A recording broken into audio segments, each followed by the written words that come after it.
नमस्कार दोस्तों, मेरा नाम है काव्या और क्राइम की सीरीज में एक बार फिर से आप सभी का स्वागत है।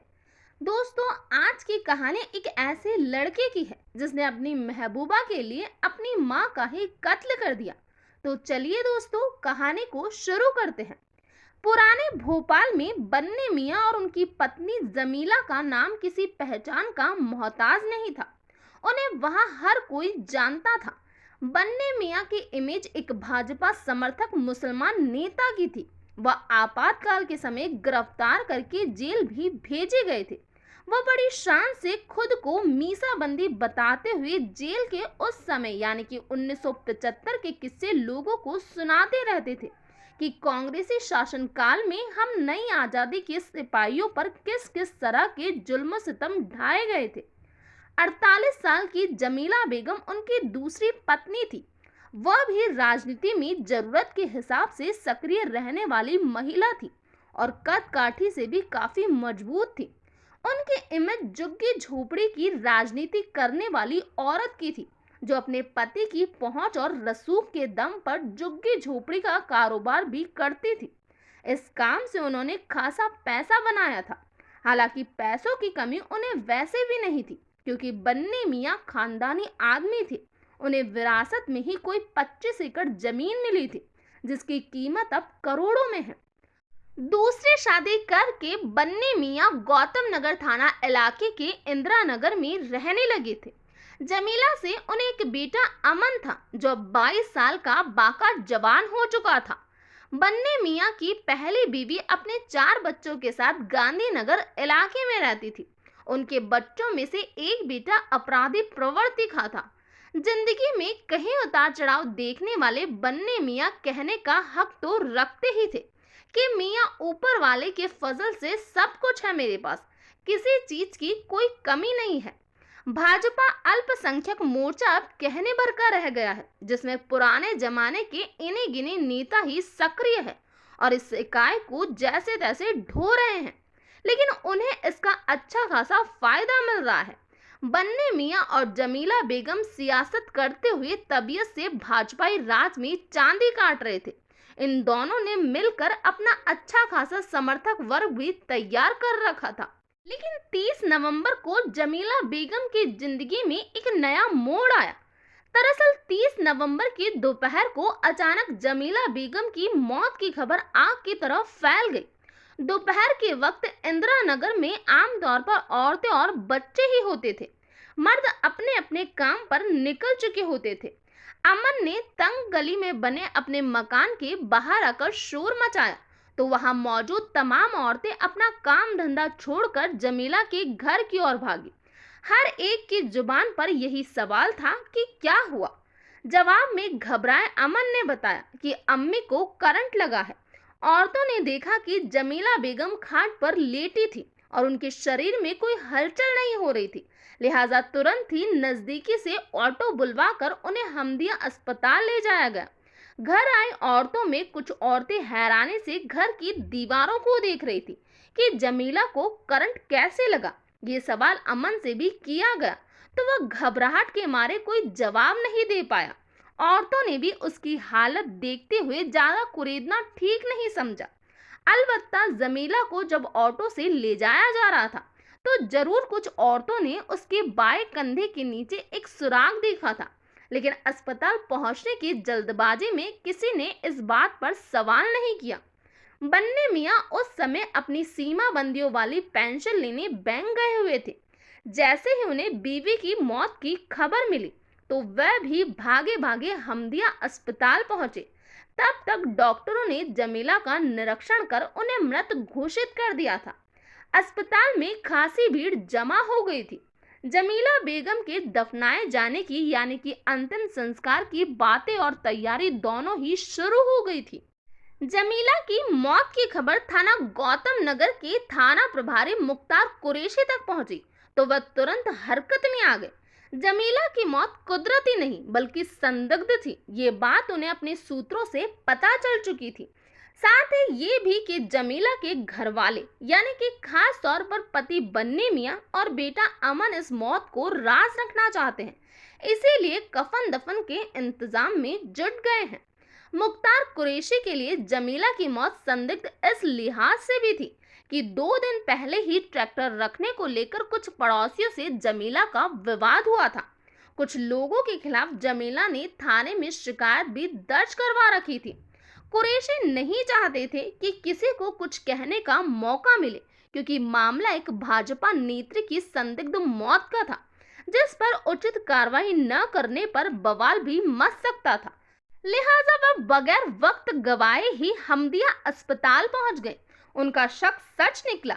जमीला बेगम के बाएं कंधे के नीचे सुराख था, लेकिन हैरान करने वाली बात ये थी कि खून का कहीं पर भी कोई नामो निशान नहीं था। कुरैशी ने तुरंत जमीला के कंधे पर बने सुराख का एक्सरे करवाया, तो इस बात की पुष्टि हो गई कि उनकी मौत करंट लगने से नहीं बल्कि गोली लगने से हुई थी। साफ हो गया कि यह हत्या का मामला था। एक्सरे रिपोर्ट से यह भी साफ हो गया था कि कंधे में धसी गोली 318 बोर के कट्टे की थी।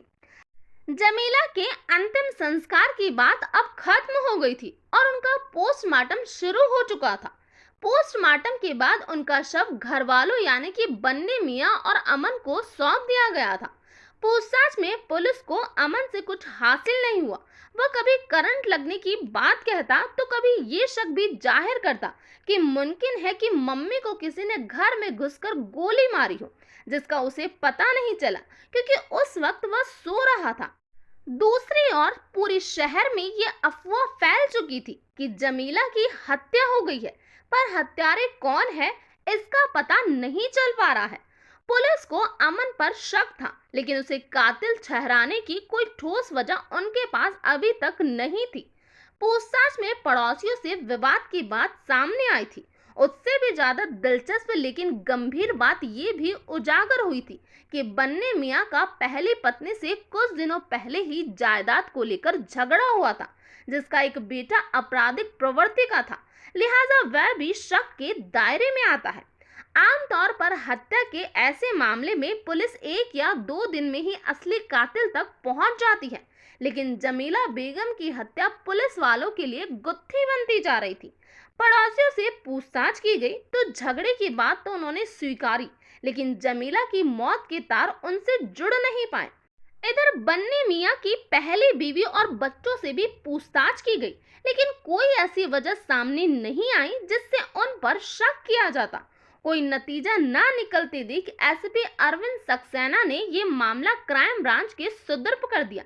अब मामला क्राइम ब्रांच के एसपी शैलेंद्र सिंह के हाथ में आ गया था, जो अपनी खास स्टाइल के चलते ऐसे ब्लाइंड मर्डर सुलझाने के लिए जाने जाते हैं। मुखबिरों के जरिए और जो नई बातें पता चली उनमें एक अहम बात ये थी कि हादसे के वक्त बन्ने मियां पेंशन लेने बैंक नहीं गए थे, जैसा कि उन्होंने बताया था, बल्कि वे एक फड़ पर बैठे ताश खेल रहे थे। दूसरी महत्वपूर्ण बात ये भी पता चली कि कुछ दिनों पहले ही बन्ने मियां और जमीला का किसी बात पर इतना झगड़ा हुआ था कि जमीला नाराज होकर घर छोड़कर अपनी बहन के यहाँ चली गई थी, जहां से बाद में बन्ने मियां उसे मनाकर घर ले आए। आते हुए उन्होंने साले से अपनी गलती के लिए माफी भी मांगी थी। अब शक की सुई जैसे ही बन्ने मियां पर घूमी तो वह झल्ला उठे और एसपी से मिलकर शिकायत की कि बीवी के कत्ल के मामले में पुलिस वाले उनके घर वालों को पूछताछ के नाम पर परेशान कर रहे हैं। पुलिस वाले बन्ने मियां को हल्के में लेने की भूल नहीं कर रहे थे, जो पेशे से नेता थे और बात में नेतागिरी के दम पर सिर पर आसमान उठाने के हुनर में माहिर थे। लेकिन अब बन्ने मियां में पहले जैसा आत्मविश्वास नहीं रह गया था।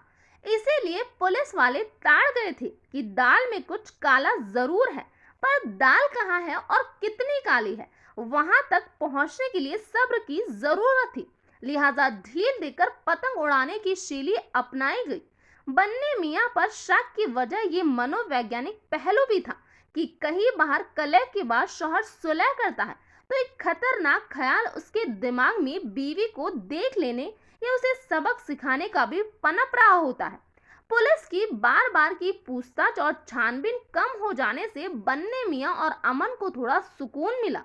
अब तक जमीला बेगम की हत्या हुए 3 हफ्ते गुजर चुके थे और लोग इस मामले को भूल भी चुके थे। जिन्हें याद था उन्होंने अपनी तरफ से उसे ब्लाइंड मर्डर की लिस्ट में डाल दिया था। आखिरकार 20 दिसंबर 2016 को सनसनीखेज तरीके से इस हत्याकांड से पुलिस ने पर्दा उठाया तो लोग एक बार फिर से ये जानकर चौंक उठे कि बेटा अमन ही अपनी मां जमीला का हत्यारा था और हत्या की वजह एक लड़की थी जो उसकी माशूका थी। पूछताछ में अमन टूट गया और अपना जुर्म कबूल करते हुए उसने हत्या में प्रयुक्त कट्टा भी बरामद करवा दिया था। वैसे तो अमन निकम्मा और आलसी किस्म का लाड़ प्यार से पला लड़का था जिसका एक शौक बाइक चलाना भी था। कई लड़कियों से उसकी दोस्ती थी लेकिन मोहल्ले की एक लड़की से उसे सच्चा प्यार हो गया था। लड़की चूंकि बिरादरी की थी इसीलिए उसके लिहाज से शादी में कोई अड़चन पेश नहीं आनी थी। लेकिन इस प्रेम प्रसंग की गहराई के बारे में जब जमीला बेगम को पता चला तो वह दुखी भी हुई और बेटे पर भड़क भी उठी क्योंकि उन्होंने अपने रिश्तेदारी की एक लड़की को बहू के रूप में चुन रखा था और उन रिश्तेदारों को वह जुबान भी दे चुकी थी। जमीला ने तरह तरह से अपने बेटे अमन को समझाया था पर वह टस से मस नहीं हुआ। वारदात की दोपहर वह सोकर उठा तो मम्मी से चाय की फरमाइश की। इस पर जमीला बाहर नुक्कड़ के किराने की दुकान पर गई और दूध का पैकेट तथा लड्डू ले आई। बेटे के लिए चाय बनाते बनाते उनका ध्यान इस तरफ गया कि बिस्तर पर पड़ा बेटा अपनी माशूका से गुफ्तगू कर रहा है तो उनका पारा 7वें आसमान पर पहुंचा। जमीला ने अपने बेटे को खुली चेतावनी दे दी, तेरी शादी वहीं होगी जहां मैं तय कर चुकी हूँ। अपनी पसंद की लड़की से शादी करना है तो मेरे मरने के बाद कर लेना। इस कलयुगी आशिक बेटे ने माँ की हिदायत कुछ इस तरह मानी कि तकिए के नीचे रखा कट्टा निकाला और उन पर गोली दाग दी। अब वह माँ के मरने के बाद अपनी मर्जी से शादी करने के लिए आजाद था। माँ के कंधे से निकले खून को उसने गीले कपड़े से पोंछ दिया। जल्दी ही बन्ने मियाँ भी समझ चुके थे कि उनकी बीवी का कत्ल किसने किया है। बीवी तो वह खो चुके थे, अब बेटे को नहीं खोना चाहते थे। लिहाजा जांच के दौरान पड़ोसियों से ट्रैक्टर को लेकर झगड़े को उन्होंने तूल देकर पुलिस का ध्यान बटाने की कोशिश की और पहले बीवी से हुए विवाद को भी उन्होंने तूल दिया जो पुलिसिया जांच में खारिज हो गए थे। बिगड़ैल अमन माँ बाप के लाड़ प्यार के चलते ज्यादा पढ़ लिख नहीं पाया लेकिन इश्क में मास्टर डिग्री हासिल कर चुका था। उसकी महबूबा एकांत में अक्सर उसके साथ होती थी और दोनों साथ में जीने मरने की कस्में खाते थे। नई आजादी के सिपाही बने मियाँ की दुनिया लुट चुकी थी। कातिल बेटा जेल में है और करोड़ों की पुश्तैनी जायदाद अब उन्हें मुंह चिढ़ा रही है जिसका पहले बीवी और बच्चों के हिस्से में जाना तय दिख रहा है। जमीला की जिद खुद उन्हें ही भारी पड़ गई। अगर वह पुराने कहानी की तरह बेटे को उसकी माशूका को देने के लिए अपने कलेजा सौंप देती तो बात बन जाती। इधर अमन का सोचना ये था कि अगर अपनी मर्जी से शादी की तो माँ बाप के पैसों पर ऐश करने को नहीं मिलेगा। जमीला को इस बात का एहसास नहीं था कि बेटा गले तक इश्क के समुंदर में डूब चुका है।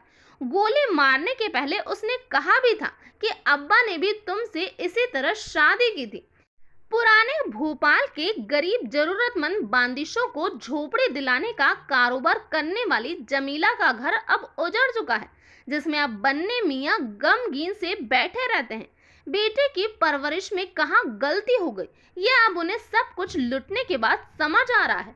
तो ये था पूरा मामला। इस घटना के बारे में आपका क्या कहना है प्लीज कमेंट बॉक्स में बताइए। तो आज के लिए इतना ही, थैंक यू।